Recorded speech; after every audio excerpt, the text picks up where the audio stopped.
You know, for so many of us, The Big Bang Theory has been our pop culture comfort food for years, right?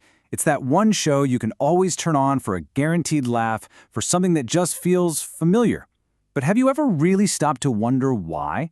Why, after all this time, does it still hit so close to home? Well, that's what we're going to dive into. What really makes this sitcom such a constant in our lives? And that's the real million-dollar question, isn't it? I mean, how does a show about, quantum physicists and comic book super geeks feel so universal?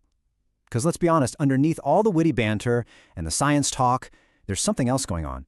There's this really powerful human engine running the whole thing. And that's exactly what we're going to explore. So yeah, we're going way beyond the bazingas. We're going to uncover the show's deeply human core. We'll look at 3 big ideas that make these characters feel less like characters on a screen and more like, well, our own friends. We're talking about their constant struggle with change, their super messy attempts at connecting with each other, and all those anxieties, big and small, that honestly make them feel just like us. Okay, so first up, the constant of change. This is a big one. For a group of people who absolutely thrive on order and things being predictable, life just loves to throw them curveballs. And you know who feels this the most, right? Of course, it's Dr. Sheldon Cooper. I mean, this single line just says it all. Remember when Amy gets that makeover? Sheldon's immediate, totally unfiltered reaction is, "I like you better the way you were." And it's not really about her happiness, is it? It's all about his own discomfort. He's got this carefully controlled little world, and any shift just throws him off. Think about it. For a guy who sees the entire universe as a chaotic mess, controlling his own little corner of it isn't just a preference, it's like a deep psychological need. But then you have Penny. She comes in and just completely calls him out on it. She's his total opposite, right?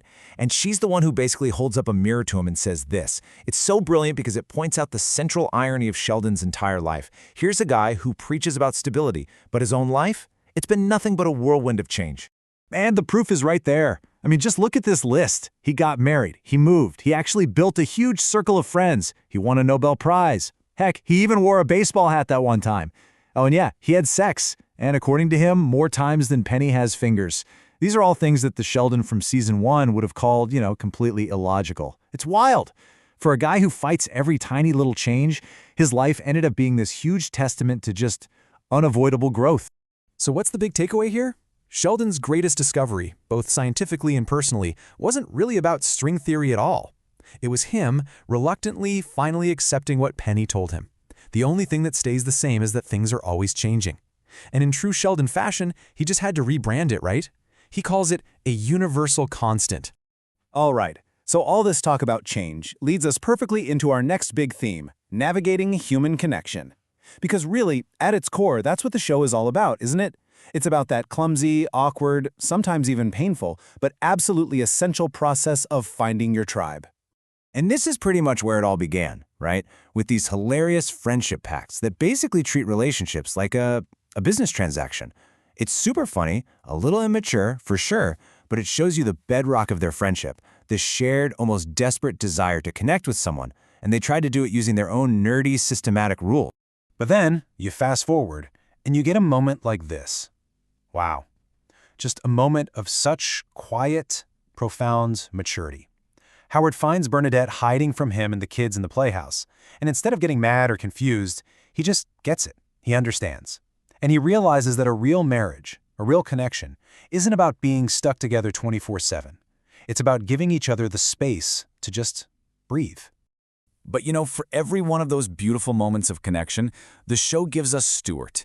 And he is just this constant, painful reminder of what it's like to not have that. He's like the ghost of loneliness past, present, and future, all rolled into one. His character is this really stark, almost heartbreaking contrast that honestly makes you appreciate the bonds the main group has even more. So, what's the point of all this? I think this show is constantly reminding us that finding your people, your tribe, is almost never perfect. It's messy. It's an imperfect process. It involves silly pacts and secrets, and yeah, sometimes just letting your wife hide in a playhouse. The show never, ever pretends that it's easy, but it always, always insists that it's worth the effort. And that brings us to our final point. And honestly, this might be the glue that holds the whole show together. Anxiety. I mean, these characters are just a walking bundle of fears, big and small. And it's in those moments of pure panic that they become, I think, the most relatable. Okay, just take this classic Howard moment. Perfect example.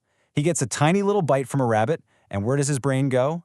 Immediately to a rabid, anti-Semitic, wild animal conspiracy. It is absolutely hilarious, totally over the top, but it's actually rooted in a very, very real kind of anxiety. And Bernadette even points it out, right? This isn't just a throwaway joke. Howard is a classic hypochondriac. And what the show does so brilliantly is it grounds his completely absurd reaction in a real psychological condition.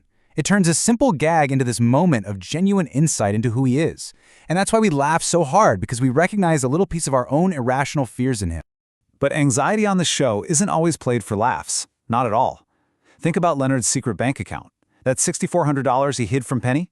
That wasn't about greed. It was about a deep-seated financial anxiety, a real fear that he wouldn't be able to provide for them.